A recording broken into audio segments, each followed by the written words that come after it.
Have you ever tried to look calm, while everything inside you felt like it was on fire? Try to keep your posture while your inner world quietly collapsed.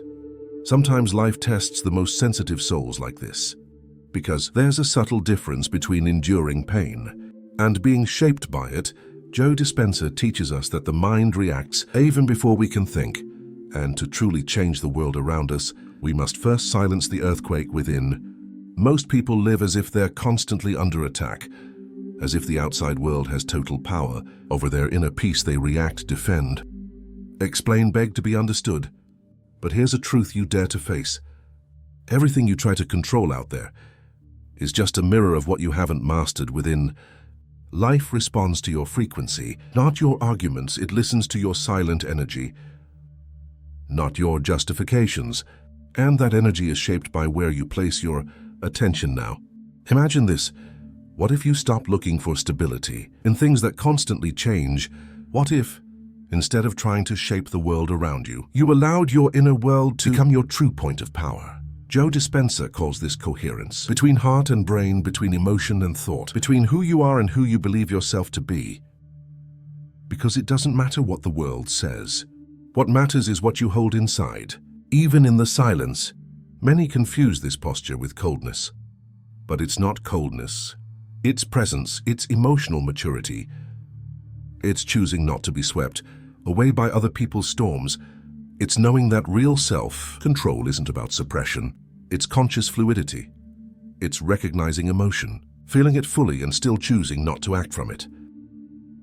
That's the behavior of a quantum mind, of an awakened soul, of someone who knows that feeling isn't the problem. Reacting without awareness is.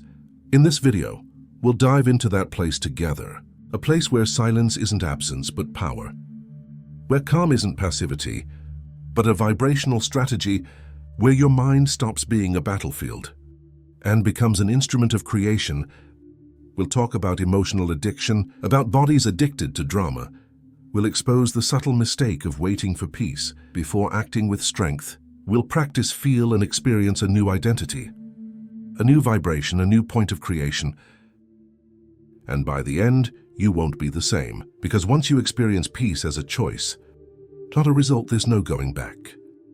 Welcome to the beginning of your new reality.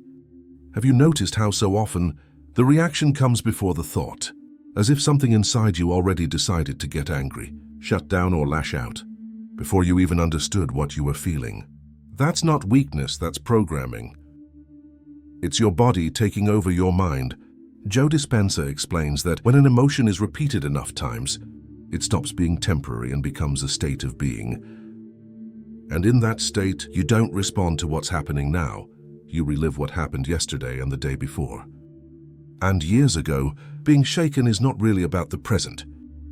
It's the echo of an old emotional signature, a script on autoplay in the background.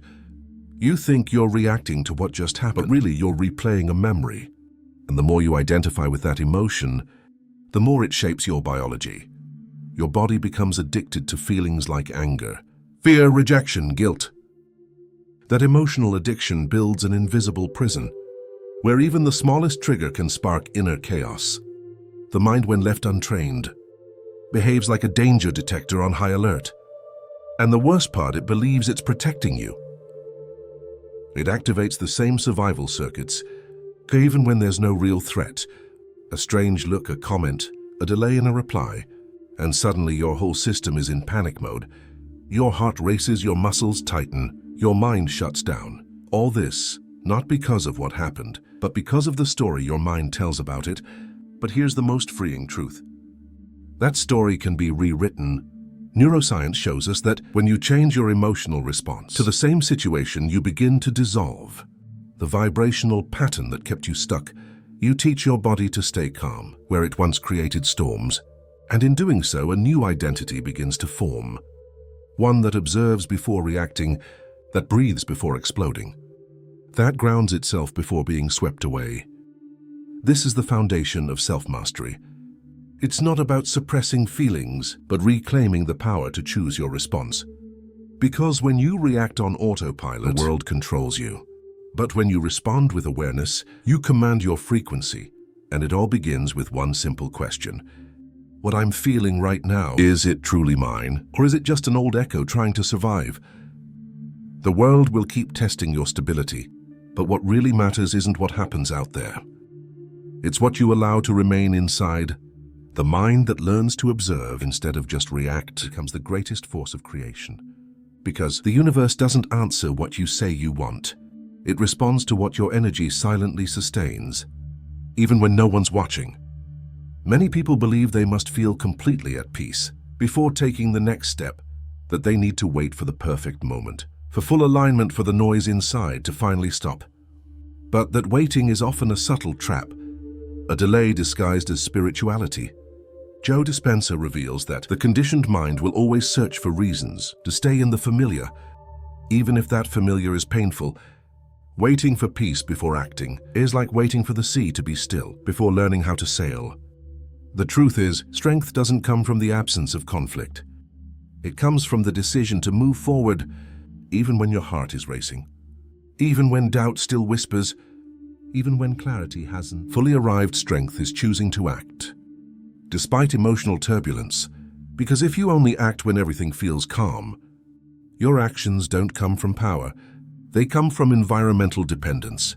And in that state, any pushback paralyzes you. Any criticism breaks you. Any silence becomes deafening. This illusion traps the most sensitive souls. They believe they need to reach a state of spiritual readiness before making a move. But often that clarity only comes after the decision. Peace is not a prerequisite. It's a consequence. It is born when you act with courage, aligned with your truth, when you show your mind and body that you no longer need certainty to move. You just need coherence. The mind shaped by years of fear and self-doubt learns that action without full comfort is risky, but your soul knows. It's in that risk where transformation lives. Real inner strength is built in those moments when you don't feel ready, but go anyway when the pain still lingers. But you no longer identify with it, when fear is still present, but you choose not to follow it. Don't wait to feel calm to stand your ground. Don't wait for harmony to speak your truth. Don't wait for silence to claim your space. Because true peace isn't found, it's created. It's the vibration you choose to carry, even in the middle of noise. And the more you act from that place, the more life reorganizes itself around you. Strength isn't about being emotionless. It's about emotional maturity. It's about becoming the space where emotions pass through without taking control. And the more you embody this, the more the universe recognizes your signal, because the peace you've been searching for begins the moment you stop waiting for it and simply choose to become it. Many people believe they must feel completely at peace before taking the next step, that they need to wait for the perfect moment, for full alignment for the noise inside to finally stop. But that waiting is often a subtle trap, a delay disguised as spirituality. Joe Dispenza reveals that the conditioned mind will always search for reasons to stay in the familiar, even if that familiar is painful. Waiting for peace before acting is like waiting for the sea to be still before learning how to sail. The truth is, strength doesn't come from the absence of conflict. It comes from the decision to move forward, even when your heart is racing, even when doubt still whispers, even when clarity hasn't fully arrived. Strength is choosing to act, despite emotional turbulence, because if you only act when everything feels calm, your actions don't come from power, they come from environmental dependence. And in that state, any pushback paralyzes you. Any criticism breaks you. Any silence becomes deafening. This illusion traps the most sensitive souls. They believe they need to reach a state of spiritual readiness before making a move. But often that clarity only comes after the decision. Peace is not a prerequisite. It's a consequence. It is born when you act with courage, aligned with your truth, when you show your mind and body that you no longer need certainty to move. You just need coherence. The mind, shaped by years of fear and self-doubt, learns that action without full comfort is risky, but your soul knows. It's in that risk where transformation lives.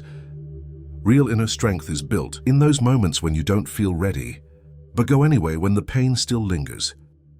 But you no longer identify with it, when fear is still present, but you choose not to follow it. Don't wait to feel calm to stand your ground. Don't wait for harmony to speak your truth. Don't wait for silence to claim your space. Because true peace isn't found, it's created, it's the vibration you choose to carry. Even in the middle of noise, and the more you act from that place, the more life reorganizes itself around you. Strength isn't about being emotionless. It's about emotional maturity. It's about becoming the space where emotions pass through, without taking control. And the more you embody this, the more the universe recognizes your signal, because the peace you've been searching for begins the moment you stop waiting for it and simply choose to become it. Close your eyes for a moment. Take a deep breath and feel the weight of your body, grounded right where you are. Now imagine a moment of tension, maybe a conflict, a harsh comment, or a situation that usually tightens your chest and floods your thoughts. Picture it vividly. But now see yourself responding differently. Watch yourself breathing before reacting, feeling without over-identifying, staying grounded, centered, steady. No rush to reply, no fear of silence. Just presence, whole, calm, complete. Joe Dispenza teaches that the brain doesn't know the difference between a deeply imagined experience and a real one. That means when you mentally rehearse serenity, you're actually training your nervous system to respond. With peace, you're rewiring synapses by synapses, a new behavioral pattern, and the more you repeat this imagined state, the more familiar it becomes. The more your body begins to trust it, the more it becomes real. So here's the practice. Set aside a moment in your day, just 3 minute silence. Breath, imagination. Replay a familiar trigger, but rehearse a new version of yourself within it. Feel the power of restraint, the clarity of calm, the dignity of quiet strength. Do this daily like a ritual, not to pretend but to condition, to train your body, your brain, and your energy field to work in harmony. Even when life tries to shake you, and here's the key while visualizing, don't just think, feel.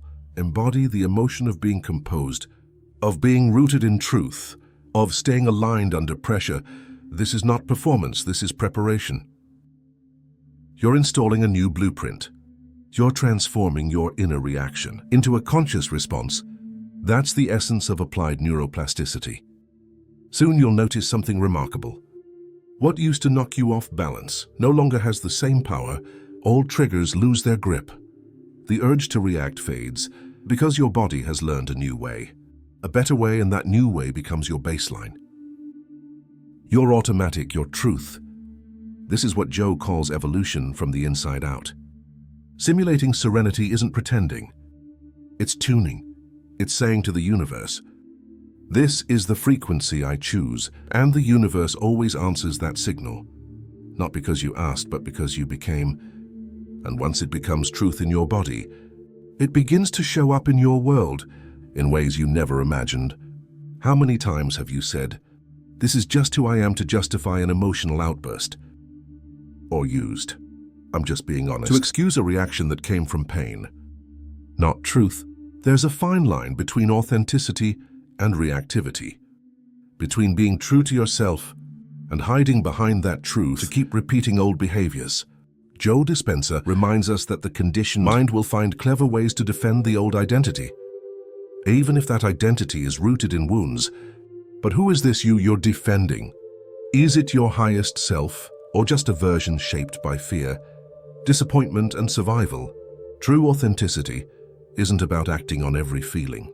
It's about expressing your truth with awareness, with responsibility, with emotional coherence. Because when you say this is just me, without question, you're locking yourself into a version.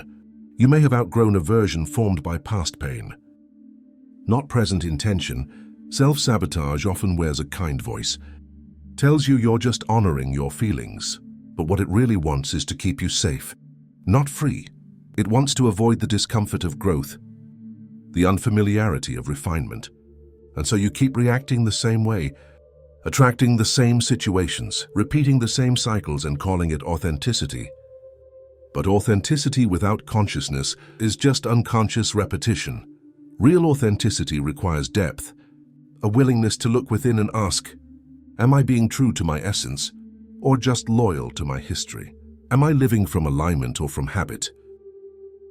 Joe teaches that your future self already exists. In the quantum field, that version of you, calm, empowered, clear, is available now, but to meet it, you must be willing to loosen your grip on the old story, even if that story feels like home.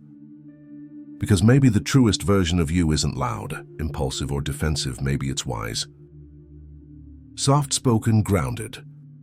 Maybe it listens more than it speaks. Maybe it chooses silence over explanation, pause over reaction, purpose over performance. And that version might feel unfamiliar at first. That's okay, growth always does. Authenticity isn't doing what you've always done. It's choosing moment by moment, the expression that most honors your truth, even if it challenges your comfort, even if others don't understand. Because in the end, the only loyalty that matters is to your evolution. And anything that blocks that evolution, no matter how familiar it feels, is not you, it's a disguise. And you deserve to live beyond it. You deserve to be who you were before the world told you who to be. Staying centered when life is calm is easy. But when the storm hits, when life tests your patience, your faith, your silence, that's when your true frequency is revealed. Most people try to find balance. In the middle of the chaos, they seek serenity. At the exact moment, everything is collapsing. But Joe Dispenza teaches that you don't create your centered state during the crisis. You reveal the one you've already been practicing. The most common mistake is trying to remember peace when you haven't been living it, trying to manage emotion that you've never really observed, trying to be strong in a situation that you've only ever handled with impulse. In those moments, the mind panics. It goes back to what it knows. And if what it knows is anxiety, avoidance, or drama, that's what it will repeat. Crisis doesn't create the chaos inside you. It exposes it.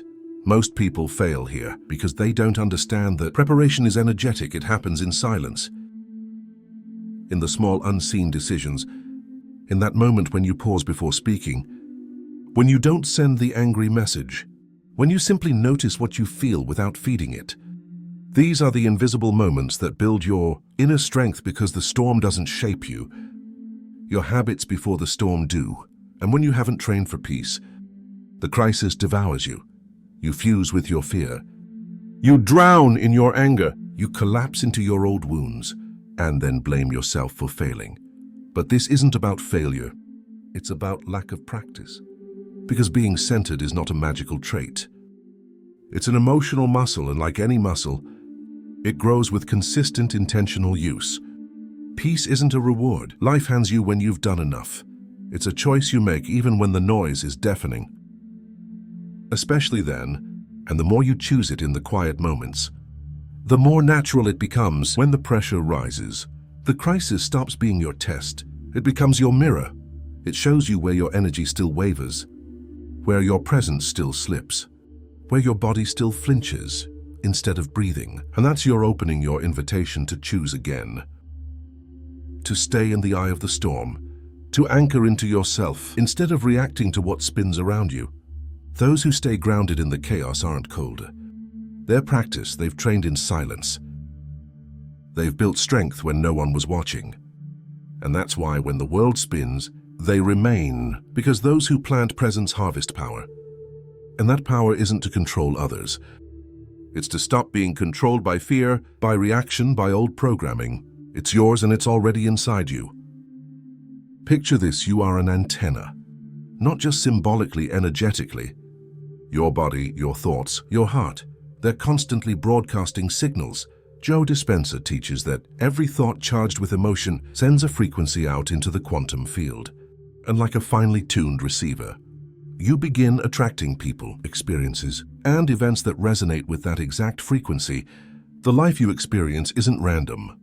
It's an echo of the signal you consistently emit. That changes everything, because suddenly it's not about what you say you want. It's about what you're actually broadcasting. You can ask the universe for peace, but if your dominant frequency is conflict, that's what returns. You can affirm abundance. But if your body vibrates with lack, the field responds accordingly. The universe isn't reacting to your words. It's responding to your coherence, and coherence means your thoughts, emotions, and actions are all aligned. You, as an antenna, are constantly tuning in and out of states. In every emotional state, fear, gratitude, shame, presence has its own frequency. Each choice you make, each feeling you sustain adjusts your signal. Your inner state becomes your technology. Not effort, not hustle, not force, but vibration. And that vibration doesn't wait for outer circumstances to change. It begins the change. This is where your power lives. You can feel peace in the middle of noise. You can vibrate love in the face of indifference. You can embody abundance even when your world looks empty, because your antenna doesn't need permission. From reality, it broadcasts what you choose to feel now. And the field in turn must align. Joe reminds us that this is the true quantum shift. It's not about attracting what you want. It's about becoming the version of you who naturally lives that reality, because the field responds not to your request, but to your embodiment, and embodiment is felt. It's the energy you carry when you walk into a room. It's what you emanate when you're alone, not what you post when others are watching.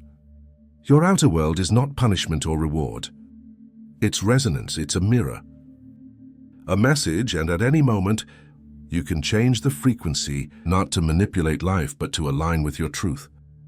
Because when you vibrate from your essence, life becomes synchronistic, and what once seemed far begins to find its way to you. Not because you chased it, but because you matched it. Because your antenna finally called it home. Everything you do, feel, and think, especially when repeated, is shaping who you are. And not just emotionally, but neurologically. Joe Dispenza explains that repeated behaviors wire the brain. They strengthen neural circuits, create emotional loops, and define your personality. So identity isn't fixed, it's built, reinforced, and if you're willing, it can be transformed. But to do that, you have to look deeper than your actions. You have to look at what drives them. Behind every reaction, every self-sabotage, every compulsive habit is a belief, and behind each belief there's an emotion stored in memory, an experience once felt so deeply it never left. It became part of your operating system, and now, without realizing it, you're living life as if you're still stuck in that moment, reacting, defending, repeating, not because you want to, but because your nervous system doesn't know anything else to change. You have to go beyond understanding. You have to start behaving like the person you want to become, not someday, but now. That's not pretending, it's training. It's reconditioning. It's showing up to your future self, like it's already real, even if it feels unnatural. Even if your body resists, and it will resist, it'll say, this isn't you. It'll say you're faking. But Joe teaches us this isn't faking. It's rehearsal. It's neuroplasticity in motion. This process is what Joe calls self-directed evolution. You choose new behaviors and repeat them long enough for your brain to recognize them as familiar. And soon what once felt forced becomes automatic. What was once effort becomes identity. You no longer think about responding with grace. It's just how you are, and your outer world begins to mirror this inner shift. It doesn't happen overnight, but it starts with a single, conscious decision to stop waiting for change to happen, and to start being the change. To walk like you already have peace, to speak like you already have clarity, to live as if you've already become who you know you are. That's what creates coherence. And the field doesn't respond to your effort, it responds to your energy. Real transformation isn't in the knowing, it's in the living, in the daily choices, and showing up again and again as your future self, until it no longer feels like a performance, it feels like home. And that's not you becoming someone new. That's you remembering who you were, before fear shaped your personality, before the world trained you to survive. This is the moment identity stops being a prison and becomes a platform, a place to rise, rebuild, and radiate. And the more you live from that space, the more you realize the version of you you've been chasing has been waiting for you all along. There's a kind of silence that isn't emptiness. Its presence intensified, a kind of silence that doesn't need to convince, defend, or prove, simply holds. Joe Dispenza teaches that when you raise your frequency, you begin to emit an energy so coherent that words become unnecessary, because truth, when deeply embodied, doesn't need explanation becomes a field. A shield, a frequency that repels what isn't aligned without resistance. But to live in that silence, you must break an old pattern, the need to be understood. Most people spend enormous energy explaining themselves, justifying their feelings, defending their boundaries, seeking approval. And in that attempt to be accepted, they leak their power because every time you need to explain, you're subtly asking for permission. You're doubting your own alignment. Real silence isn't avoidance, it's energetic authority. It's when you're so deeply anchored in who you are, that external noise no longer pulls you off center, and that anchoring doesn't come from pride, comes from healing, from self-recognition, from coherence between heart, mind, and action. It's an alignment that speaks without sound, and people feel it. Silence then becomes less about what you don't say, and more about what you emanate. It becomes the language of a soul that no longer needs to perform, that no longer fights to be seen, because it has already seen itself. And in that state, you realize being misunderstood isn't a threat. It's often a sign you've stopped shrinking to fit into what others can digest. Joe reminds us that emotion has frequency, and coherence between brain and heart creates a magnetic field so strong it impacts reality without force. That's the power of sacred silence. Not passive but potent, not weak but wise. It's the calm that reshapes the storm. It's the stillness that stuns the noise. In this space, your presence becomes your message. Your peace becomes your answer. Your restraint becomes your strength. And the more you live here, the more you realize you were never here to explain. You were here to embody, because the most powerful vibration you can carry is not explanation, it's alignment. And once you're aligned, nothing outside you can shake what's been built within. Take a deep breath and notice what still lingers inside you. Maybe it's not a word or an idea, but a feeling, a silence, a truth that doesn't need to be named, but is deeply known. What you've heard until now wasn't just information. It was a reminder, a quiet invitation to stop living in reaction and start living in creation. Joe Dispenza reminds us the future you desire already exists in the field of potential, but it only becomes reality when you align with it. Not later, but now. True transformation doesn't happen on your best days. It reveals itself in the moments you refuse to collapse. When you choose to remain, choose to feel without drowning, choose to think without spiraling, choose to act even without certainty. Because those moments define your frequency, and that frequency is what the universe mirrors back. You don't need to fight to become powerful. You just need to stop abandoning yourself in the moments that matter most. To be unshakable is not to be cold. It's to be a space so anchored, so coherent, so full of presence, that nothing outside you can pull you out of who you are. And that self, your deepest, most true self, is already here. It always was, just waiting for you to remember it. To choose it, to stop negotiating with your old story and start living your highest one. So before you go, sit here for just a few more seconds. Feel the energy around you now, quiet. Steady yours if this message spoke to your heart. Write in the comments, I choose to live in my highest truth. Not for me, for you to anchor this vibration, to claim it in the field. And if you want to walk this path with others who feel the same, subscribe to the channel, like this video, and share this frequency with someone who needs it. Remember, you are not alone. The universe is listening. It always was, and every time you choose peace, while the world shouts at you, something invisible aligns in your favor. I'll see you in the next quantum dive. Until then, remain in yourself. That's where everything begins. That's where everything is revealed.